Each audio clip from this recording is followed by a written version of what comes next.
আপনি কি জাতির উপর প্রতিশোধ দিচ্ছেন? কি হচ্ছে? কারোর উপর কারোর কোনো নিয়ন্ত্রণ নাই, কেউ কিছু বলে না, সহজ কাজ কিন্তু কোনো কঠিন না। প্রথম দিনে যারা গেলে ভাঙছে। আসসালামু আলাইকুম প্রিয় দর্শক, আপনাদের একটা ছোট্ট ঘটনা, ছোট্ট না মোটামুটি একটা বড় ঘটনাই আমি বলবো, স্মরণ করে দিই। গত মাসে মানে ফেব্রুয়ারির 23 তারিখ রবিবার রাতে, দিবাগত রাতে রাত 3টা, সেই সময় আমাদের স্বরাষ্ট্র বিষয়ক উপদেষ্টা একটা প্রেস কনফারেন্স করেছিলেন। আপনাদের নিশ্চয়ই মনে আছে, মনে থাকার কথা। এই কারণে কথা যে এর আগে কখনো কোনো মন্ত্রী এভাবে রাত 3টার সময় জরুরি সংবাদ সম্মেলন ডাকেনি। উনি ডেকেছেন এবং উনি ডেকে সেখানে অনেক কথা বলেছেন যে আইন শৃঙ্খলা পরিস্থিতির কীভাবে চেঞ্জ করা হবে, কীভাবে না করা হবে। এরা আপনারা দেখবেন এখন প্রচুর চেঞ্জ হবে। তারপরে দোষীও করেছেন, কাউকে কাউকে দায়ীও করেছেন যে পলাতক যারা আছে এই আওয়ামী লীগ এবং তার দোসররা, তারাই নাকি আইন শৃঙ্খলা পরিস্থিতির অবনতি ঘটাচ্ছে। এগুলো অনেক কথা বলেছেন এবং শেষে একটা কথা স্পষ্ট করে বলেছেন যে আগামীকাল সোমবার থেকেই আপনারা আইন শৃঙ্খলা পরিস্থিতির উন্নতির একটা নমুনা দেখতে পাবেন সারা দেশে। সেই সোমবার আজকে 8-9 দিন হয়ে গেল। পরিবর্তন দেখেছেন আপনারা কতটুকু আমি জানি না। আপনারা নিশ্চয়ই আমাদের যদি পত্রপত্রিকা দেখেন, এমন কোনো দিন কি ছিল যেদিন কোনো একটা অঘটন ঘটেনি? ঘটেছে। ছিনতাই, ছিচকে চুরি, এগুলো তো হয়েছে, এগুলি বাদ দিই, এগুলো আমি ধরি না কেন, মানুষ হয়তো অভাবের কারণে অনেক সময় এরকম ছিচকে ছিনতাই টিনতাই করতে পারে, এটা আমি বাদই রাখলাম। কিন্তু আপনারা এটাকে কি বলবেন যেটা গত রাতে ঘটলো? গত রাতে কি ঘটলো?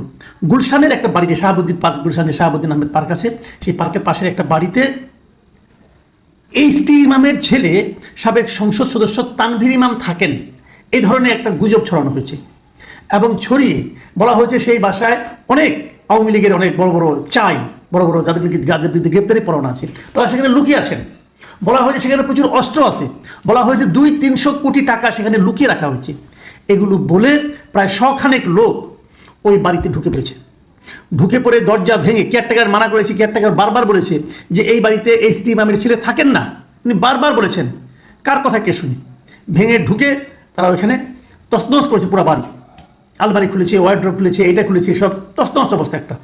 আবার ওইটা আবার আমাদের মিডিয়াগুলো আমি একটু হেসে নিলাম, কিছু মনে করবেন না, আমাদের মিডিয়াগুলো দায়িত্ববান মিডিয়া যারা, আমাদের মিডিয়াগুলো সেটাকে লাইভ সম্প্রচার করেছে। আবার মিডিয়াকে একদিক দিয়ে ধন্যবাদও দিচ্ছি এই কারণে, লাইভ সম্প্রচার করার কারণে বাংলাদেশের মানুষ, জনগণ দেখতে পেরেছে এরা কারা, এরা কী ধরনের লোক, এদের চেহারা, ছবি, কথাবার্তা কি, মোটামুটি একটা ধারণা কিন্তু পাওয়া গেছে। এই লোকগুলো তছনছ করেছে। আমি হঠাৎ করে আমি একটা টিভিতে দেখলাম যে সমস্ত লোকের সঙ্গে 2-একটা পুলিশকেও দেখলাম আমরা, পুলিশ সেখানে আছে, তারা কী করলো আমি জানি না, থামানোর চেষ্টা করলো না কিন্তু সহযোগিতা করলো বলতে পারবো না। এই ঘটনা প্রবাহ ঘটে যাওয়ার পরে জানা গেল না এই বাড়িতে এইচটি ইমামের ছেলে থাকে না। এই বাড়িতে যে ভদ্রমহিলা থাকেন উনি এইচটি ইমামের ছেলে, এই যে তানভীর ইমাম, তার ওয়াইফ ছিলেন, সেটাও প্রায় 2 দশকেরও বেশি সময় আগে। তারপর তাদের সঙ্গে সেপারেশন হয়ে গেছে, অনেক কিছু হয়ে গেছে। তাহলে এই অভিযোগটাই বা কে তুললো?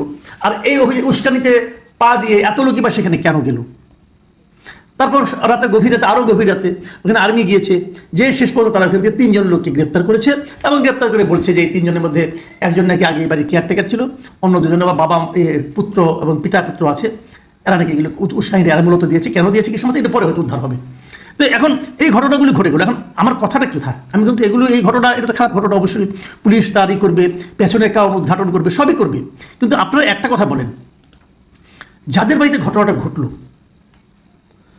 তারা, আপনি ভাবেন তো একবার, এই 100 জন লোক আপনার বাড়ির সামনে চলে এসে বলছে এই বাড়িতে আওয়ামী লীগের লোক আছে, বলছে এই বাড়িতে অস্ত্র আছে, বলছে এই বাড়িতে 200-300 কোটি টাকা আছে। বাড়ির ভেতরে আপনি বসে আছেন, অথবা আপনার স্ত্রী বসে আছে, অথবা আপনার পুত্র কন্যারা বসে আছেন। আপনাদের কী করণীয়? প্রায় আধা ঘন্টা ধরে তার বাড়ির সামনে হইচই করেছে, ভাঙচুর করেছে। নিশ্চয়ই আপনারা ফোন দিবেন, কাকে ফোন দিবেন? পুলিশকে ফোন দিবেন, 999-এ ফোন দিবেন। তাহলে এরা এই আধা ঘন্টা এখানে বসে থেকে স্লোগান দিয়ে তারপর দরজা ভেঙে উপরে উঠতে তারও অনেক আগেই তো পুলিশের চলে আসার কথা। পুলিশ কেন ঘটনা প্রবাহ শেষ হওয়ার পরে আসলো? আর্মি কেন ঘটনা প্রবাহ শেষ হওয়ার পরে আসলো? এই প্রশ্নগুলো আপনার লাগে না? তারপরে ভাবেন যে আপনাদের মেন্টাল অবস্থাটা কি। আপনি ভেতরে বসে আছেন, বাইরে ধুমধাম লাথি পড়ছে, দরজা ভাঙা হচ্ছে, আপনার মানসিক অবস্থাটা, আপনার শারীরিক অবস্থাটা, আপনার হৃৎপিণ্ডের অবস্থাটা কি দাঁড়াতে পারে একবার ভাবুন। অথচ এটা কীভাবে হতে পারে? এটা হওয়া খুব কঠিন, তাই মনে করছেন আপনারা? না, ঘটনাটা তা না, এটা হওয়া খুব কঠিন না। এটা হওয়া বাংলাদেশে এখন এই সরকারের আমলে, এই সরকারের আইন শৃঙ্খলার উপর যে নিয়ন্ত্রণ, তার কারণে এই ধরনের ঘটনা পৃথিবীর সমস্ত দেশের জন্য কঠিন হলেও আমাদের দেশের জন্য এটা খুব সহজ, কিছুই বলার দরকার নেই। মাত্র 10-12 জন লোক যে একটা বাড়ির সামনে বলবে যে এই বাড়িতে আওয়ামী লীগের লোকজন পালিয়ে আছে, এই বাড়িতে অমুক মন্ত্রী পালিয়ে আছে, এই বাড়িতে আওয়ামী লীগের লোকজন অস্ত্র লুকিয়ে রেখেছে, এই বাড়িতে আওয়ামী লীগের লোকজন 500-600 কোটি টাকা লুকিয়ে রেখেছে, চলো ভাঙি। সবাই দেখবেন ভাঙার জন্য উঠে পড়ে লাগছে। এবং এটা চলছে এই দেশে। আপনাকে দরজা ভাঙা না, বিল্ডিং ভেঙে দেওয়া হচ্ছে। কোনো শাস্তি হয়েছে এই পর্যন্ত? কোনো একটা শাস্তি হয়েছে? সরকার দূরে দাঁড়িয়ে তামাশা দেখে। এদেরকে উপদেষ্টা বাড়ানো হয়েছে তামাশা দেখার জন্য। নিজেরা তামাশা করেও আবার মধ্যরাতে। কিছু লোক তামাশা করেন আর কিছু লোক তামাশা দেখেন। সারা দেশের মানুষকে তামাশা দেখান। মিডিয়াগুলোর সৌজন্যে আমরা সেই তামাশা দেখি। আর যারা প্রকৃতই নিরীহ মানুষ, আর যারা শান্তিপ্রিয় মানুষ, যারা আইন মান্যকারী মানুষ, তারা সেটা দেখে এবং আতঙ্কিত হয়। এ কোন দেশে, এ কাদেরকে আমরা দায়িত্ব দিয়েছি এই দেশ চালানোর জন্য? তারা কি চালাচ্ছে? আপনি বলবেন ধুর, এগুলি কোনো বিষয় না। 2 দিন আগে তো বিবিসির কাছে আমাদের প্রধান উপদেষ্টা বললেন দেশের আইন শৃঙ্খলা পরিস্থিতি খুব ভালো, বলেছিলেন না? আমি প্রধান উপদেষ্টাকে জিজ্ঞাসা করতে চাই, ভাই আপনি একজন গুরুত্বপূর্ণ ব্যক্তি ছিলেন, অনেকদিন ধরে এখনো আছেন, আপনি দেশের দায়িত্ব নিয়েছেন, সরকার চালানোর দায়িত্ব নিয়েছেন। কালকের এই দৃশ্য আপনি দেখেননি? একটা বাড়িতে যে এই যে ভাঙচুরটা করা হলো, আপনি দৃশ্যটা আপনি চোখে পড়েনি? আপনার কি মনে হয়েছিল? আপনি ভুলে গেছেন যে আওয়ামী লীগ আমলে আওয়ামী লীগ সরকার আপনার উপর কি করতো? ভুলে গেছেন আপনি এগুলো? আপনার তখন মানসিক স্ট্যাটাসটা কি ছিল? আপনার মানসিক অবস্থাটা কেমন ছিল? নাকি আপনি সেই মানসিক অবস্থাটা সকলের মধ্যে ছড়িয়ে দিতে চান? এটি আপনার মতো, যেটা নাকি শেখ হাসিনার ছিল। শেখ হাসিনার বাবা মা সবাইকে, পরিবারকে কিছু লোক হত্যা করেছিল এবং উনি হয়তো মনে করতেন এই দেশের মানুষই তাদের হত্যা করেছে, অতএব এই দেশের মানুষের মধ্যে উনি আতঙ্ক ছড়িয়ে দেওয়ার চেষ্টা করেছিলেন। যে সেই কাজটা কি আপনি করছেন? যে পুরো দেশের মানুষকে দেখাচ্ছেন, দেখো শেখ হাসিনা যখন আমাকে এরকম টর্চার করেছে, আমাকে এরকম 8তলা 9তলা পর্যন্ত হেঁটে উঠতে বাধ্য করেছে, তখন আমার মনে কি চলেছিল ওটা তোমরা তো বুঝবা না, আসো বুঝাই দিই। আপনি কি এভাবে সবাইকে বোঝাচ্ছেন? আপনি কি জাতির উপর প্রতিশোধ দিচ্ছেন? কি হচ্ছে এগুলো? কারোর উপর কারোর কোনো নিয়ন্ত্রণ নাই, কেউ কিছু বলে না। সহজ কাজ, কিন্তু কোনো কঠিন না। প্রথম দিনে যারা গেলে ভাঙচুর করলো, যারা বিভিন্ন ভবন ভাঙলো এবং সেখানে বড় বড় ফ্ল্যাগ নিয়ে যারা নাকি এখানে ছবি তুললো, তাদেরকে আপনি ধরতে পারছেন একজনকে পর্যন্ত? ধরার চেষ্টা করেছেন? যদি না ধরেন তাহলে তারা কি সিগন্যাল পাবে? তারা সিগন্যাল পাবে এই কাজ করা যায়, তারা সেই কাজই করছে। এবার কি হলো? আপনি 3 জনকে ধরেছেন, কি বলছেন? এই 3 জন উস্কানি দিয়েছে, ওকে উস্কানি দিয়েছে, এই 3 জনের শাস্তি হবে। কিন্তু সেই উস্কানিতে উৎসাহী হয়ে যারা ওখানে ভেঙেছে, যারা ভিতরে গিয়েছে, প্রায় 100 জন লোক, বাকিদের ধরেন না কেন? ধরেন তো খুব সহজ। আপনি সবগুলো টিভির যে রিপোর্টিং আছে, সবগুলো টেলিভিশনের ভিডিও রিপোর্টিং আপনি যেগুলো আছে সেগুলো স্ক্যান করেন, প্রত্যেকটা লোকের চেহারা ওখানে পেয়ে যাবেন। যদি সবগুলো স্ক্যান করলে পাবেন আপনি, কারণ এক একটা ক্যামেরা এক এক জায়গায় ছিল।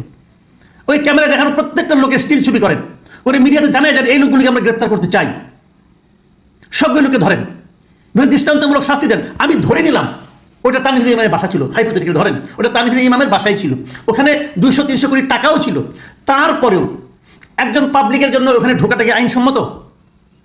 আপনার বাড়িটাকে ঘেরাও দিয়ে রাখতে পারতেন। আমি বাড়িটাকে ঘেরাও দিয়ে রাখছি, যতক্ষণ পর্যন্ত পুলিশ না আসবে আমরা সরবো না। পুলিশ আসবে, পুলিশের কাছে হ্যান্ড ওভার করে চলে যান। আপনি ভেতরে ঢুকলেন কোন আইনে? এবং এই ভেতরে ঢোকার যে অপরাধ, এটা কি সরকার বোঝে? যদি বোঝে, সরকার কি তাদের প্রতি কোনো অ্যাকশন নেবে? নেবে না। আজকে দেখলাম প্রধান উপদেষ্টা প্রেস একটা বিবৃতি দিয়েছে, তারা ঘটনার একটা ধারা বর্ণনা দিয়েছে। আরে ভাই, আপনাদের ধারা বর্ণনা দেওয়ার আগে এদেশের সব লোক টেলিভিশনে ধারা বর্ণনা দেখে ফেলেছে। আপনারা কি থাপথুপ করতেছেন? 3 জনকে অ্যারেস্ট করছেন, বিরাট কাজ করছেন একটা। আর বাদ বাকি যাদেরকে অ্যারেস্ট করা হলো না, বাদ বাকি যারা ওখানে গেল তাদেরকে তো উৎসাহ দিলেন, সেটার কি হবে? লুটপাট তো এখানে হয়েছে, লুটপাট হয়েছে, টাকা পয়সা লুটপাট করেছে, জিনিসপত্র লুটপাট করেছে, জিনিসপত্র তছরূপ করেছে। ক্ষতিপূরণ কে দিবে? রাষ্ট্র দেবে? রাষ্ট্র তার একজন নাগরিককে নিরাপত্তা দিতে পারে নাই, এবং তার রাষ্ট্রের ব্যর্থতার কারণে ওই লোকের ক্ষতিগ্রস্ত হয়েছে, সে ক্ষতিপূরণ কে দিবে? দিবে রাষ্ট্র? এ কোন জঙ্গল রাজ্যে আমরা আছি এখন? আমরা কি দেশটাকে জঙ্গল বানিয়ে ফেলার প্রতিজ্ঞা করেছি? প্রিয় দর্শক, আমি খুবই হতাশ এবং খুবই দুঃখিত। কি বলবো? আবার দেখবেন এরও পক্ষে কিছু লোক দাঁড়ায় যাবে, দেশ থেকে বিদেশ থেকে কিছু পীর মুরিদ দাঁড়ায় যাবে, বলবে বিপ্লবোত্তর দেশে এগুলি হয়, এগুলি বলবে, বলে আবার এখানে এর পেছনে আবার একটা যুক্তি দেওয়ার চেষ্টা করবে। এই তো দেশের অবস্থা। প্রিয় দর্শক, এখন এই পর্যন্তই। আল্লাহ হাফেজ।